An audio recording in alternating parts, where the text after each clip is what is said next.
filmed almost every country in the world, and I still think that Pinewood has a unique feeling. As you drive up that main road and you actually go into the studio, you really feel like you're coming into a film studio. Well, every time I drive through the gates of Pinewood, I always have a very good feeling, a sort of very secure feeling that my film is in good hands. The magic and the beauty and the otherworldness, it is quite an extraordinary place. It's like an artisan's village here.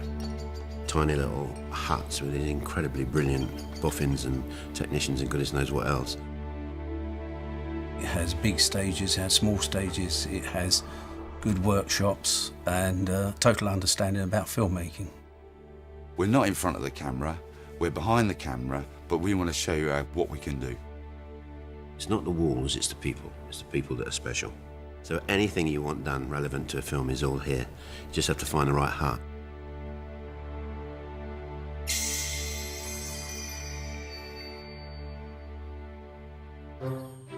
But there are hundreds of people that are involved in the making of a movie before it ever gets near to be filmed. Skilled artisans, technicians, engineers, people that bring all this to the screen. They're eager to do it and they still love it, and there's a real love of the craft.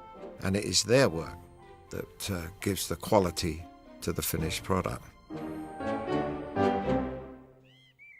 First of all, you were given a script. I kind of make the film once when I've written the screenplay, and it's there, it's finished, it's in the back of your head, and it's one film. And then I've got to impart exactly what that is, that film, to a lot of other people. We then analyse that, break it down and figure out how to achieve that.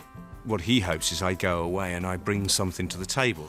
You've got to actually think about it and you draw it out on these drawing boards. You know, you sketch out, oh, why don't we do it this way? Why don't we do it that way? They all have their slightly different version of how they see it, and they will improve it, and undoubtedly it will be improved from your own particular vision. Sometimes there's things that the director hasn't thought about, but we can say, hey, look, do this as a matte painting, do this as a miniature. We built the whole of Gotham City up on the back lot. We have to make it work. There's no point in us saying, well, that'll never work. We work it out. Single problem that I could write or I could want to stage that I can't solve by being here in the studio.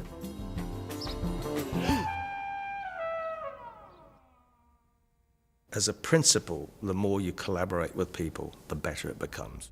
Putting together the team, which is very, very important. It's what makes your work happen, what makes it all work on set. We're there to help each other, advise each other. I'm just worried that throwing ideas to each other and actually working out the best technique and the best way of achieving the effect for the film. Suddenly there's half a dozen of you, and then there's 20 of you, and then suddenly, you're about to start shooting and there's 110, 120 of you. It can be as many as that. You become part of an incredibly quick-moving train, which means that you have to think really on your feet and you have to think really ahead of the game. The greater the momentum, the more exciting the process is, and you can feel it in the air. The electricity is in the air.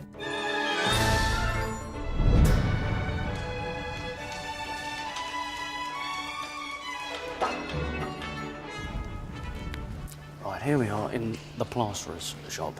Here is where a set starts to grow. They'll make things like rock sheets, bricks, pillars, columns, all that. The roof crushes in, front crushes in, the car will scissor up, turn onto its side, and then in front of their eyes turns into a crushed cube. Through here we've been asked to build a miniature castle, 1/10 scale. Ultimately we'll shoot with a high-speed camera. We'll then activate the brickwork to collapse on cue. We'll then put in fire elements in later on in the show. I wanted the best prop ever made for a film, and the Batmobile was that. It started off with The motor industry would want about 3-4 years to make the car, and we had about 4 months. So this is one of the air gun rigs that we made to fire the arrows into Brad Pitt on Troy. Pick an arrow, whichever length we wanted, depending on how far we wanted to see it go into him, and then we would aim at the actor and then fire. And hope we hadn't missed.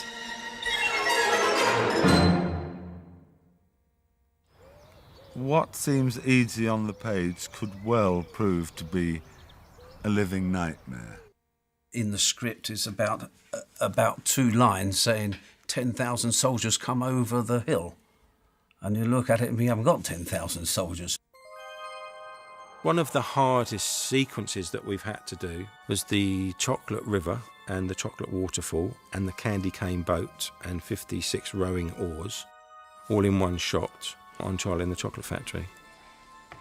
I worked sort of, 90-hour weeks on it. It was month in and month out. And the challenge of actually making something look real enough was an incredibly difficult thing. And the film costs such a lot of money to make, so we have to make sure that every single thing it works on the day. There is not a hard, fast rule on how to do something. There isn't a textbook that you can go to that says build this or build that. And our job is primarily about problem solving. Somebody wants something, they don't know how to achieve it, we make it possible. What do we do? What do we do? Think. And 3, 4, 5 different, ways will come forward, and it's a unique way of looking at that problem. You don't go to a director and tell him, I tell you what, this is the way to do it. You sort of, wouldn't it be a good idea? And then they say, well, that is a great idea. Why don't we try it?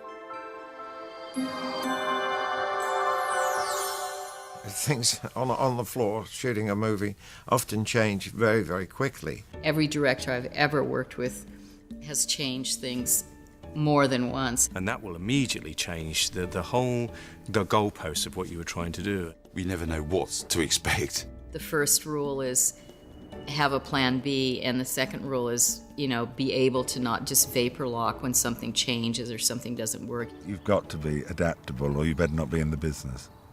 How you fixed, guys? That is solid. My job is to create an environment where my creative team all pull together. There's some job for every single person, and when you see a film crew with all those incredibly disparate skills all working at the same time, when everybody pulling in the same direction, it's fantastic to see that happening. I don't think most people that go to the cinema really appreciate just what goes into making a film. And if it wasn't for us, the plasterers, painters, and they'd have nothing to shoot. Basically, they'd have an empty space. You're totally and utterly dependent on everybody else, really. I don't think there's any particular scene that is impossible. It's just a case of how we achieve it. And when they start saying, how did they do that, it's good for us because they didn't know. Everybody involved are full of initiative, innovation, and passion for filmmaking. So the next film that we work on, you have a little more nugget of information, a little bit more expertise, a little bit more of a way to go. And over the years, that builds and builds and builds, and it still continues to do.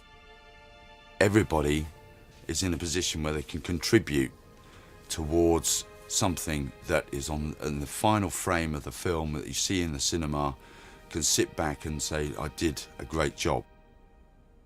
And I think at that moment you get an incredible sort of rush, sort of hairs go on the back of your neck, and you realise that, my God, I'm involved with something which is really quite extraordinary, as simple as that.